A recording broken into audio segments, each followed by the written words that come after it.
What is going on, YouTube? It is me, Karma Speaks. First things first, I want to address that my channel has gone through a couple different phases already, even though it's like sort of brand new and I don't really post, but it has gone from a business growth channel to me talking about my business growth to finance and different things like that. And truth be told, that whole space, I'm into all of it. So I don't want to confine myself just to one or the other. So I'm just going to be talking about everything here. So if I preface that from this moment going on, that's why. It's just because I want people to know that, yes, I talk about business growth, but also I am really into just finance. I feel like I was born to be a finance bro, but I chose to be a business owner, not in that sector. So we're just going to get right into the video. Pretty much what I want to talk about is my payday routine, right? Because I'm in a pretty unique situation, not too unique, but unique enough to where it's interesting to hear, right? So obviously as a business owner, as an LLC, single member LLC, the way that I get paid as a single member LLC is a bit different than somebody with a W-2 income. And I'm not on payroll yet, not until I, create my S Corp, which is coming soon. Right now, I just take a lot of owner's draws and I sort of use my business bank account and my personal unanimously, like they are one. It's all pretty much run through the business. And that's for a couple of reasons. One, because most of my life expenses are sort of business expenses as well. So it just makes it easier for me because honestly, I don't really spend a lot of money on myself. Most of my money does go to my business. So just getting into it. For example, starting from last month, I was able to generate somewhere around $4,500, right? And that was over the course of the month from, the beginning, like January 1st, all the way till, February 1st or January 31st, 30th, whatever that month has. And so obviously with my business, the money comes in small and large bits throughout the month. The first day may have been $150 and the third day may have been $300. And maybe the last day was $1,200, right? So in my business, in video production, it can be so many different things. I might work with a restaurant, but I also might work with a doctor who's going to pay me a lot more than a restaurant is, right?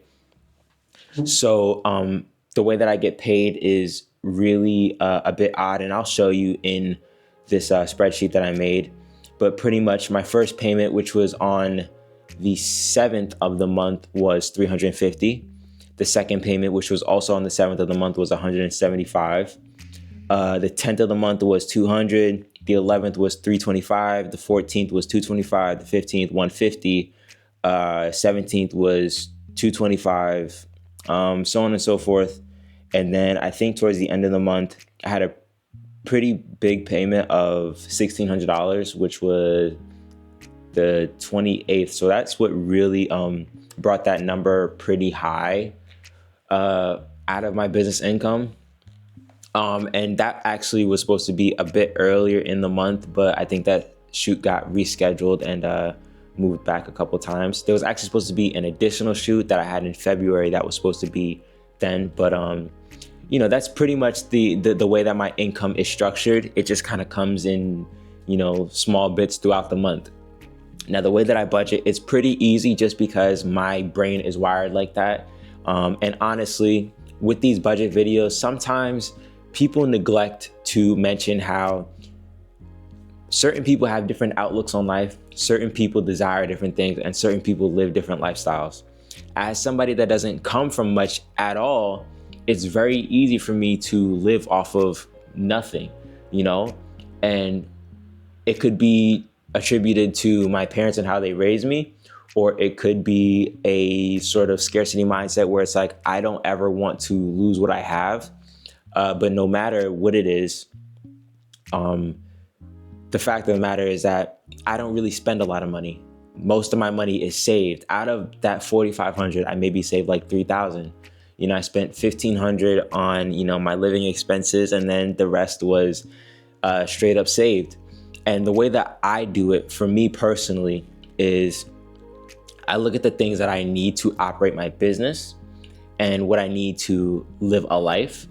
and then what I need to provide for other people that may be in my life, right? So for me, 21 years old, I'm lucky enough to where my expenses aren't that high. Of course, I contribute to household expenses, but it's not significant enough to where it's impacting how much I can save. So for instance, like last month, actually, uh, all these payments came in and they, were added to my business bank account. And so I just take a look at what I have to pay, right? So the number one thing for me is always going to be my car insurance, right? I have to have car insurance and I have to make sure that my car is on the road because I rely so heavily on traveling all around New York, just doing my shoots and everything, that I have to have a car. I have to have some sort of transportation. So whatever I do, I always make sure there is a budget for my car insurance. That's the number one thing. The number two thing is making sure that anything that my mom requests in terms of bills, such as the electric bill or the Wi-Fi phone bill, if I need to get anything for the house, pretty much anything like that, I'm gonna get it. I might not want to, but I'm gonna get it. And then the third budget that I really have is a mix of both what I need to survive and also what my lady will need, right? To make her happy, because if she's happy, then it makes it so much easier for me. So me personally, when it comes to what I need, it really just comes down to energy drinks and crappy food, ramen noodles and all that stuff. And I know it's really bad, but it's how I'm living right now until I'm able to get to the point where I feel like, okay, let me splurge on some food. Right now, if you don't know, I'm saving to purchase a house in, the next about 16 months or so. We're making some pretty good progress. It very well may happen over this summer. Right now it's winter, it's February, so it may happen over this summer, but a realistic goal of mine, if I want to pay a really large amount in cash, is next summer, or about next summer or so. So with that being said, like most of my expenses are the things that I need: my car insurance, anything that pertains to my car, maintenance, all that. And then it's going to go to the household bills, and then it's going to go to feeding me and also making sure my lady's good.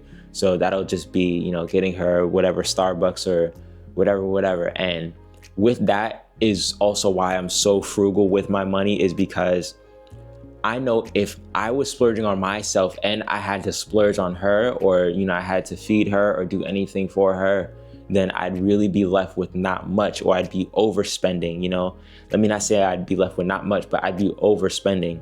Now, alongside with my expenses are in my savings account. There are certain buckets that you can have with both Capital One and Bank of America, but I bank with Bank of America.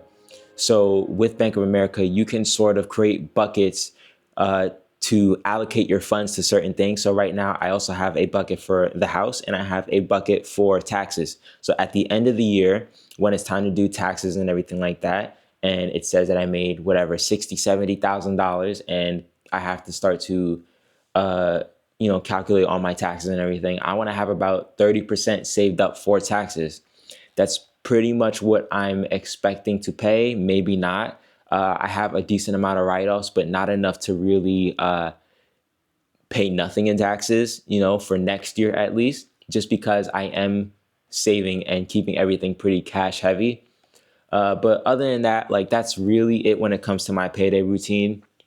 I really wanted to just make this video really short and quick, just because I ramble on a lot. And I know that a lot of people are curious what it's like to just, run a business, make money, and kind of live almost scot-free. If you're making $4,500 a month and you only spend $1,500, that's a pretty good deal. So, that's sort of where I'm at right now. Over the year, my income is going to increase, and it's possible that my expenses may increase, but I'm hoping that they stay relatively the same, so that I'm able to just save a lot more and then park that into this whole real estate thing that we're going to get into. But other than that, I appreciate anybody that watched, and I will see you in the next one. Peace.